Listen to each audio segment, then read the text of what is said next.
My name is Nickel, Nickel, and these are 10 weird facts about Dark Souls. If you haven't seen Weird Facts Sonic the Hedgehog and Weird Facts One Punch Man, don't forget to check them out as well. Let's kick this off with number 1.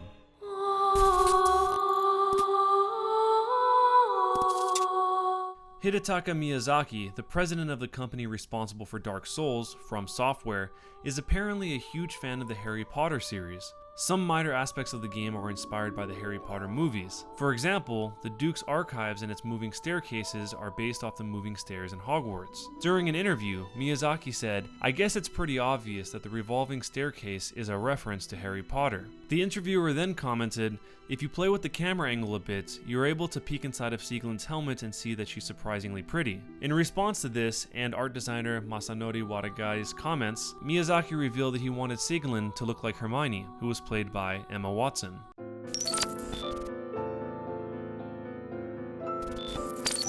Strangely, two brothers, Michael and David, went to court with a friend, Thomas, over Dark Souls. The case was broadcast across the United Kingdom via ITV, which is a UK TV network. So here's what happened.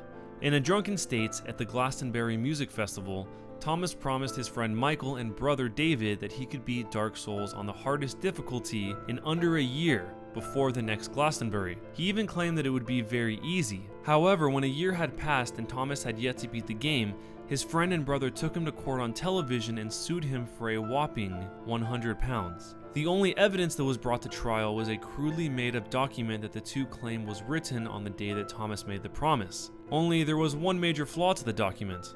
Thomas had not signed it. In fact, Thomas had no knowledge to even making the promise. Instead, he spent a year at university earning a degree. Before the lawsuit was thrown out of court, Thomas was quoted saying, "A degree is easier than Dark Souls."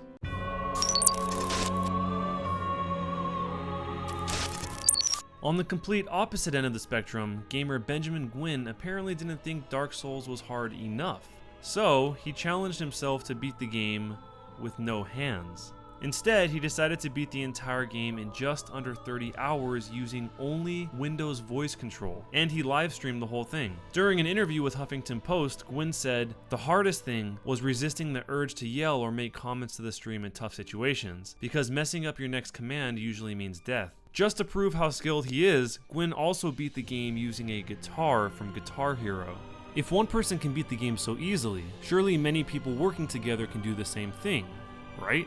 In August of 2015, Twitch Plays Dark Souls was launched in a similar style to Twitch Plays Pokemon. If you aren't familiar with either of those Twitch Plays events, the general idea is that the viewers of the Twitch livestream will type input commands into the chat that control the game on screen, in this case, Dark Souls. With thousands of gamers trying to concurrently play the game all at once, you can imagine the sheer chaos this led to.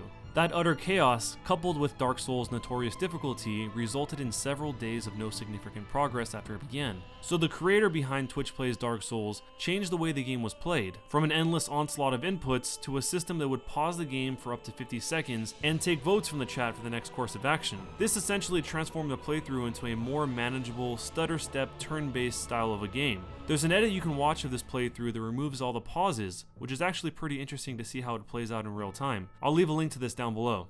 After 409 deaths, 43 days, 8 hours, 14 minutes, and 23 seconds of this, Twitch Plays Dark Souls had finally beaten Dark Souls.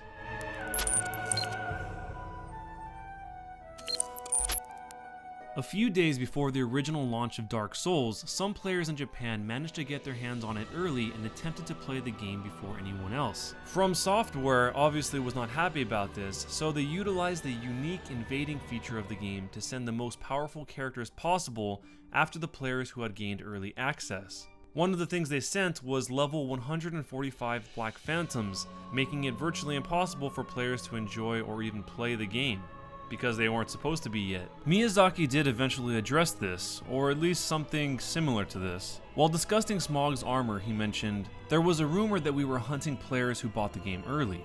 It wasn't us, but whoever was wearing Smaug's armor, and I remember thinking how fitting that was." So on one hand, we have screenshots of the level 145 Black Phantom stats, and on the other we have Miyazaki saying that they didn't do it, and whoever did do it was wearing Smaug's armor. Two contradictory pieces of evidence that both seem to agree that players that bought the game early were in fact punished. So it seems clear at least that this did happen, but the specifics on how it happened are still debated.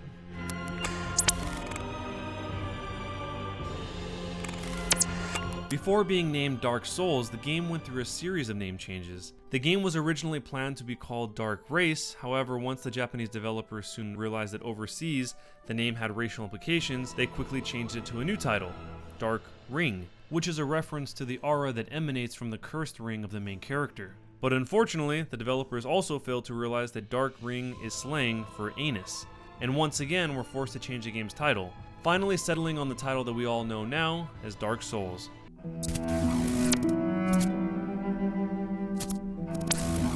The Japanese manga and anime, Berserk, is believed to have heavily influenced several characters in Dark Souls. The evidence is most visible in the similarities between Artorias and Guts, which you can see in the Balder armor and Guts' armor, as well as their large greatswords. But even more fundamentally is the general idea of both characters being swordsmen surrounded by darkness. Beatrice and Shirke are both witches who are associated with their respective swordsmen and parallel one another's roles. Gwendolyn and Griffith also have a similar aesthetic in that they are white-haired lords that have some relation to the general concept of a black sun. Although in the case of Griffith, the focus is an eclipse and its relationship to the Crimson Behelit. But when you look at it strictly visually, they're both in tandem. There's also a wide range of non-character specific references as well.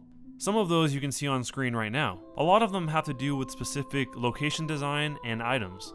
Miyazaki himself has confirmed the connection, albeit in a minor way via an interview. When referring to the Katarina armor, he stated, "During that period, I asked Watagai to produce some fantasy armor. Among his designs, there was a large, overweight character like Bazuso from Berserk. Once we started to work on Dark Souls and I began to outline Siegmeyer's design, it seemed like the perfect fit, so I just used the design as it was."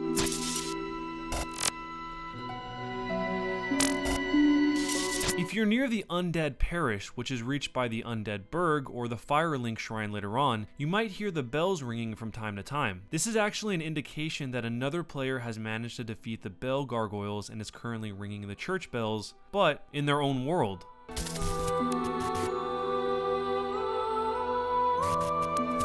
Two YouTubers, Epic Name Bro and a German spy, managed to grow a reputation for being very knowledgeable of the Souls games. So knowledgeable, in fact, that the company Future Press hired the two to help create the official Dark Souls 2 guidebook. The official guidebook. Epic Name Bro made an update video where he revealed that he also worked with Future Press to create the official Bloodborne guide as well.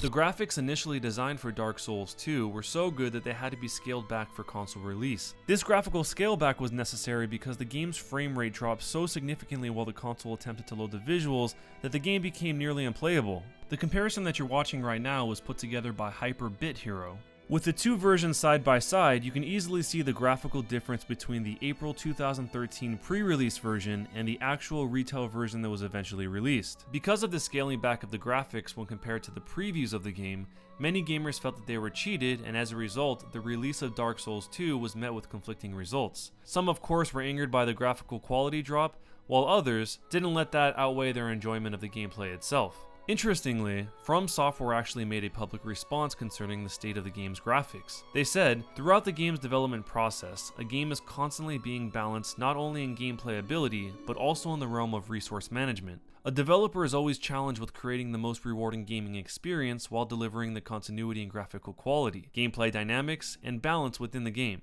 The final version of Dark Souls 2 displays the culmination of this delicate balance."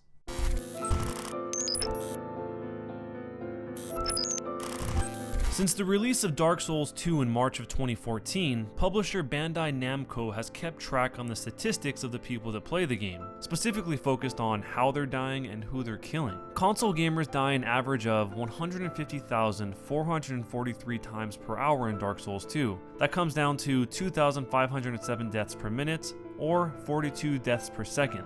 To put that into perspective, about 1.8 people die per second in real life, which means that Dark Souls 2 kills gamers 23 times faster than people die in the real world. Over 51 million of the total deaths were caused by falling, versus an average of about 26,000 deaths a year by falling in the US according to the CDC. 1,546,166 hounds die a day in Dark Souls 2, and if you were to bring that same hound killing stat into the US, every dog in the country would be dead in 45 days. The final fact is that leaving a like on this video might conjure your very own sword from thin air. The thing is, if you do get one of these swords from the like button, it will be made out of an unusual material, like a jello sword, or a sword made out of the bones of papyrus. If you're one of the people that gets a sword from hitting the like button, leave a comment down below with what your sword was made out of and what you're gonna do with it. Please don't eat it. My name is Nickel, Nickel, and I hope you enjoyed the video. It took a while to make, but hopefully you enjoyed it, which I'm assuming you did if you made it this far. So thank you for watching. And what do you guys think about my new bedroom? It's pretty cool, huh? Just kidding, it's not real. This video is brought to you by thepixelempire.com, so I wanted to take a second to say thank you to them and show you guys what they're all about. The Pixel Empire is a website that makes gaming/pop culture posters and prints. They're all designed with a very clean look to them, and a lot of them have a pretty clever concept. And their prints cover a wide array of franchises. They have Game of Thrones, Breaking Bad, Zelda, Final Fantasy, Star Wars, and lots more. And you can even get 15% off of any order by using the code ONICKEL. If you want to see the rest of their designs, a link to the Pixel Empire will be down below in the description. And if you guys haven't checked out Sonic the Hedgehog Weird Facts, here's a short preview of it. And I'll see you guys in the next video. Even if you follow Sonic lore, you might not know about the fictional Neuroimmune Deficiency Syndrome, or NIDS, which in a lot of ways parallels the Acquired Immune Deficiency Syndrome, or AIDS. Much like AIDS, NIDS is an incurable and potentially fatal disease. The reason you might not have heard about it and some of the following information is because it's found in the Japanese version of the Sonic Adventure 2 strategy guide. It's under a section titled The Truth of 50 Years Ago.